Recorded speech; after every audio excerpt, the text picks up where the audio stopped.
Okay, so I've got my garage door now working with the iDrive motor actually functioning. That's the guy up there.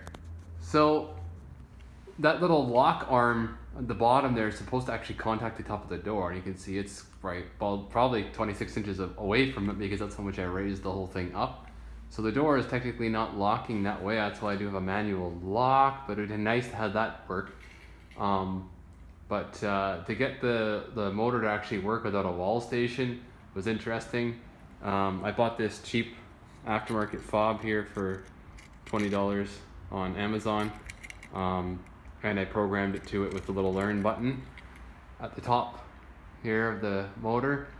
And I had to clear all the previous remotes because it was stuck in vacation mode. So if you press and hold that learn button for 30 seconds, it will clear all the previously learned ones. Otherwise, when I pressed the button, it chirped 5 times, meaning it's in vacation mode. After that, it actually worked, but it would not open and close properly because the door settings I cannot adjust, whereas I could do an install routine if I had the wall panel. So I actually had to take off the front cover right there, and then behind that's a little plastic worm gear called a potentiometer, and I had to manually keep pushing and adjusting that to get it to open and close properly. So anyways, here it is in action. It's pretty quiet. See, the motor flips up when it goes up, and if it doesn't, then you've got the wrong spring tension, because initially the door slammed into the motor, which wasn't good, and I had too much spring tension. I had to actually back it off a bit. So that opens just perfectly there. It's just maybe, I don't know, 1/2 to 3/4 of an inch above the top jamb, which is nice. It's actually a pretty quiet operation. I have a stop at the track right there, which is about 4 to 6 inches from where it's actually stopping, like a bolt that sticks through. So it's perfect. I could probably actually cut a couple feet off the end of my tracks. They're really needed back there. The door should never have to go up that high. And then here's the close.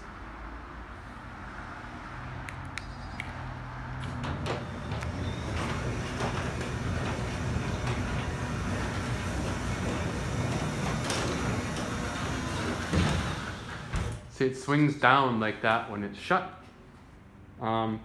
So the interesting thing with these is there's nothing in the way, like the trolley operators that have something in the way right about there, and the jack shaft operator, I would have needed a brand new shaft and drums and all that. So this is working quite well for my purposes, but I just don't know how to lock the door. If somebody has an idea electronically how to lock the door rather than my latch here, I mean, that's great. Nobody can get the door up that way. But otherwise, if that's not latched, then technically you could just lift the door. It's just, it's pretty heavy to lift, so it would be hard to get in, and there's no handle or anything on the outside, but technically you could. So I'll always manually lock it for now until I can devise a plan. I mean, if I extended that little white arm, I don't know, it's a lot of weight for that motor to flip up then, right? Because a 26-inch extension on there, it's going to be kind of heavy. But yeah, that's that.